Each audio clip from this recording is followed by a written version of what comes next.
இலங்கை நாடாளுமன்ற தேர்தலினுடைய முடிவுகள் ஏறக்குறைய வெளியாகி இருக்கின்றன. இன்னும் அதிகாரப்பூர்வமான அறிவிப்பு வெளியாகவில்லை. தற்போது கிடைத்திருக்கக்கூடிய முடிவுகளை வைத்து பார்க்கும் பொழுது ரணில் விக்ரமசிங்கே தலைமையிலான ஐக்கிய தேசிய கட்சியை உள்ளடக்கிய கூட்டணி 45.7% வாக்குகளை பெற்று முன்னிலை வகித்து வருகின்றது. ராஜபக்சேவை உள்ளடக்கிய ஐக்கிய மக்கள் சுதந்திர கூட்டமைப்பு 43.1% வாக்குகளை பெற்றிருக்கின்றது. இரண்டாவது இடத்தில் இருக்கின்றது. மக்கள் விடுதலை முன்னணி 5% வாக்குகளை பெற்றிருக்கின்றது. தமிழர்கள் பெரும்பான்மையாக வாழக்கூடிய பகுதிகளில் தமிழ் தேசிய கூட்டமைப்பு மிகப்பெரிய வெற்றியை சந்தித்திருக்கின்றது. ராஜபக்சே பிரதமராகக்கூடிய வாய்ப்பு தற்போது பறிபோய் இருக்கின்றது. ரங்கராஜன் ஐயா, நான் ஏற்கனவே சொன்னதன்படி இந்த இலங்கை தேர்தலை பொறுத்தவரை இலங்கை அமைந்திருக்கக்கூடிய பூலோக ரீதியாக இலங்கை அமைந்திருக்கக்கூடிய பகுதியை வைத்து பார்க்கும்பொழுது இலங்கையில் நடக்கக்கூடிய ஒரு தேர்தலில் உலகத்தில் இருக்கக்கூடிய மிகப்பெரிய நாடுகளுக்கு இருக்கக்கூடிய பங்கு எந்த அளவுக்கு? இதில் இந்த தேர்தலை பொறுத்தவரை ராஜபக்சேக்கு பின்னடைவு, கூடவே சீனாவுக்கும் பின்னடைவு. ஏன்னால் ராஜபக்சேக்கு பின்னால் சீனா பெரிய அளவுக்கு ஆதரவு இருந்தது, தொடர்ந்து இருக்கிறது என்பதுதான் அண்மை காலங்களில் நாம் பார்த்தது. ராஜபக்சே அதிபராக இருக்கும்போது சீனா அரசுடைய பல திட்டங்களை கொண்டு வருவதற்காக அவர் முயற்சி செய்தார். சில திட்டங்கள் அரங்கேறின, சிலது நிலுவையில் இருந்தன. ஆனால் சிறிசேனா வந்த பிறகு, ஆட்சியில் மாற்றம் ஏற்பட்ட பிறகு இந்தியா, அமெரிக்கா போன்ற நாடுகள் சீனாவுடைய திட்டங்களை அமல்படுத்தக்கூடாது, அதை நிறுத்தி வைக்க வேண்டும் என்பதை வலியுறுத்தினார்கள். அண்மையில் கூட அது ஒரு பெரிய பிரச்சனையாக இருந்தது. சிறிசேனா அவர்கள் இந்தியா அப்படிப்பட்ட எந்த நிர்பந்தமும் விதிக்கவில்லை என்று சொன்னார். ஆனால் மறைமுகமான இந்தியாவுடைய பிரஷரும் அமெரிக்காவுடைய பிரஷரும் அங்கே இருந்தது. சீனா ஆதிக்கம் செல்கின்ற நாடு இலங்கையாக இருக்கக்கூடும் என்ற ஒரு அச்ச உணர்வின் காரணத்தினால் ராஜபக்சேவை ஓரங்கட்ட வேண்டும் என்பது வல்லரசுகளுடைய முடிவாகவும் இருந்திருக்கிறது. ஆகவே சீனாவை பொறுத்தவரை இந்த இலங்கையை வைத்துக்கொண்டு ஆசியாவில் தன்னுடைய ஆதிக்கத்தை அதிகமாக்கலாம் என்ற அவருடைய கனவு ஓரளவுக்கு பலிக்கவில்லை என்று சொல்லலாம். தொடர்ந்து பேசலாம். புலம்பெயர் தமிழரும் தமிழர்களுக்காக பல்வேறு வகையில் வெளிநாடுகளில் இருந்து வேலை செய்து கொண்டிருக்கக்கூடிய லதன் சுந்தரலிங்கம் அவர்கள் நம்மோடு ஸ்கைப் மூலமாக இணைந்திருக்கின்றார். லதன், வணக்கம். நடந்து முடிந்த இந்த நாடாளுமன்ற தேர்தல், தற்போது கிடைக்கக்கூடிய இந்த முடிவுகளை நீங்கள் எவ்வாறு பார்க்கின்றீர்கள்? தமிழர்கள் இந்த முடிவை எதிர்பார்த்தது தானா? நான் நினைக்கின்றேன் வடக்கு கிழக்கு வாழும் தமிழ் மக்கள் தங்களுக்கு எது சாதகமாக இருக்குமோ அந்த முடிவைத்தான் அவர்கள் எடுத்திருக்கிறார்கள். புலம்பெயர் வாழ்கின்ற மக்கள் வேறு ஒரு பார்வையை வைத்திருந்தாலும் தமிழ் தேசிய கூட்டமைப்பு தான் பெரும்பான்மையான இடங்களை எடுத்து வெல்பவர்கள் என்றது ஒரு ஊகிக்கக்கூடிய ஒரு விஷயமாக தான் இருந்தது. ஏன்னா எங்களோட மக்களுக்கு இப்ப தேவை மூச்செடுக்கிறதுக்கு கொஞ்சம் இடைவெளி. அந்த இடைவெளி ஒட்டுமொத்தமாக ஒரு பெரிய ஒரு கட்சி அங்கே நின்றாத்தான் அவர்களுக்கு ஒரு பலமாக இருக்கும் என்றது தான் என்னுடைய கணிப்பு.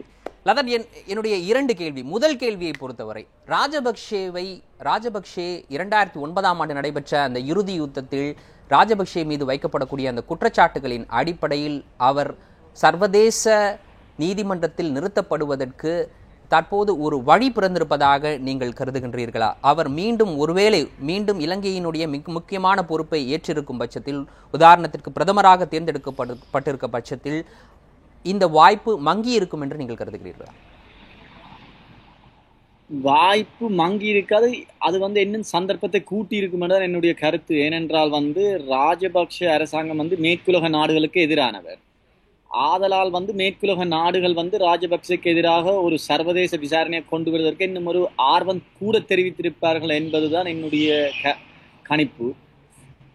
இப்ப இந்த சந்தர்ப்பத்தில் உள்நாட்டு விசாரணை என்று கொண்டு போகக்கூடிய வாய்ப்புகள் கூடியிருக்கின்றதுதான் என்னுடைய கணிப்பு.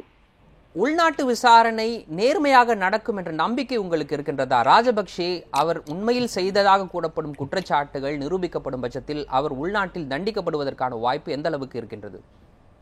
இல்ல, நீங்கள் ராஜபக்சே மட்டும் நீங்கள் குற்றவாளியாக பார்க்க கூடாது. இலங்கையில் நடந்த இன அழிப்புக்கு அதற்கு கீழே இருந்த இராணுவ அதிகாரிகள், அதில் குறிப்பாக ஜெகத் டயாஸ் என்றவர் அண்மையில் பெரிய ஒரு அதிகாரத்துக்கு பதவி ஏற்றப்பட்டிருக்கின்றார் மைத்ரி பால ஸ்ரீசேனாவால். ஆதலால் வந்து இப்ப ஜெகத் டயாஸ் வந்து முல்லைத்தீவு பகுதிகளுக்கு அவர்தான் மேல் அதிகாரியாக இருக்கின்றார். அப்ப இன்றைக்கு வந்து உள்நாட்டு விசாரணை என்று போனால் தனியார் ராஜபக்சே மட்டும் இனப்படுகொலையாளன் என்று சொல்வது தவறு. ஏனென்றால் அவரோடு நின்ற அதிகாரத்துக்குள் நின்ற எல்லாருமே அதற்கு பொறுப்பானவர்கள். ஆதலால் இன்றைக்கு வந்து மைத்ரி சிறிபால அவரால் கொண்டு வரப்படுற உள்நாட்டு விசாரணை ஒருபோதும் நம்பிக்கை தகுந்ததற்காக இருக்காது. ஆகவே நடந்து முடிந்த தேர்தலில் இந்த முடிவுகள் என்பது தமிழர்கள் எதிர்பார்த்த அந்த நீதிக்கு நியாயத்திற்கு எதிரான ஒரு முடிவாக நீங்கள் பார்க்கின்றீர்களா? ஏனென்றால் மேற்குலகத்தை பொறுத்தவரை மேற்குலகத்திற்கு எதிரானவர் ராஜபக்சே என்று கூறுகின்றீர்கள். ராஜபக்சே இலங்கை அரசினுடைய முக்கியமான பொறுப்பை வகிக்கும் பட்சத்தில் மேற்குலகம் ராஜபக்சேவுக்கு எதிரான அந்த குற்றச்சாட்டை முன்னின்று விசாரணை நடத்துவதற்கான வாய்ப்பு அதிகமாக இருக்கும் என்று கூறுகின்றீர்கள். தற்போது உள்நாட்டு விசாரணையை நீங்கள் நம்பவில்லை என்றும் கூறுகின்றீர்கள். ஆகவே ராஜபக்சே தப்பித்து விட்டாரா? ராஜபக்சே தப்பித்து விட்டாரா என்பதை விட மைத்திரிக்கு வந்து கூடின மேற்குலகத்தின் ஆதரவு இருக்கும் என்பதுதான் என்னுடைய கருத்து. அவர் சொல்பவர்களை மட்டும்தான் தண்டிக்கப்படுவார்களை ஒழிய மைத்ரிபால சிறிசேனா ராஜபக்சே தண்டிக்கப்பட வேண்டும் என்று மேற்குலக நாடுகளுக்கு வலியுறுத்துவாரா? அதற்கான வாய்ப்பு எந்த அளவுக்கு இருக்கின்றது?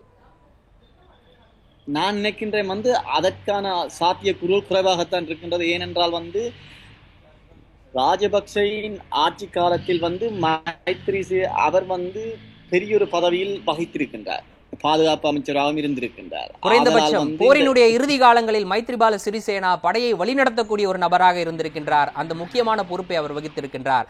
அந்த வகையில் ராஜபக்சேவை தப்புவிப்பதற்கு மைத்ரிபால சிறிசேனா உதவி செய்வாரா?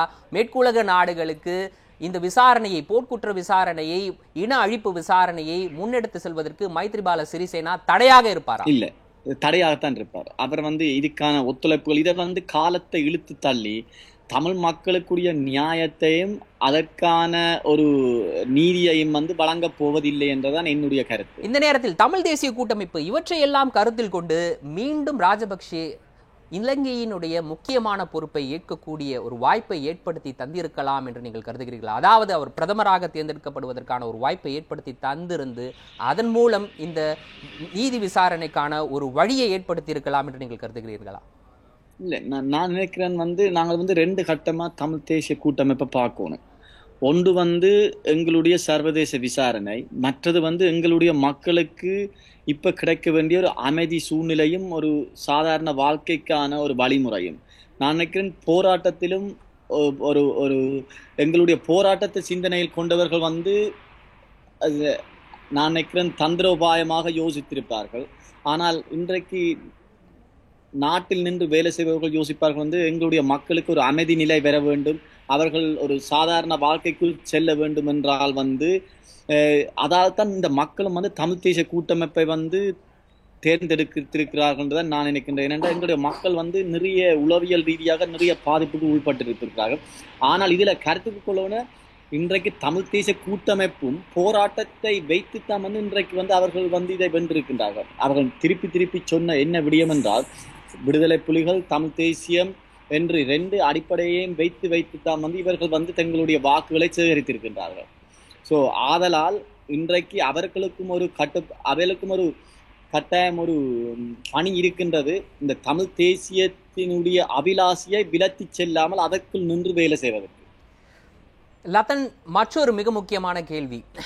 சர்வதேச விசாரணை ஒருபுறம் இருக்கட்டும், இலங்கையில் உள்நாட்டில் வாழக்கூடிய மக்களுக்கு அதிகார பகிர்வு மற்றும் அவர்கள் அமைதியாக வாழக்கூடிய அந்த சூழலை உருவாக்கி தரக்கூடிய 13வது சட்ட திருத்தத்தை அமுல்படுத்த வேண்டும் என்ற ஒரு கோரிக்கை இந்தியாவில் இருக்கக்கூடிய அரசியல் கட்சிகளால் முன்வைக்கக்கூடிய ஒரு கோரிக்கையாக இருக்கின்றது.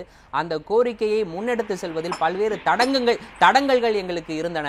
குறிப்பாக இலங்கையில் ஆளக்கூடிய கட்சியில் ஆளக்கூடிய நபராக இருக்கக்கூடியவர் எங்களுடைய பேச்சை கேட்கவில்லை, அவர் தன்னிச்சையாக செயல்படுகின்றார் என்று கூட சிலர் குற்றச்சாட்டுகளை முன்வைத்தார்.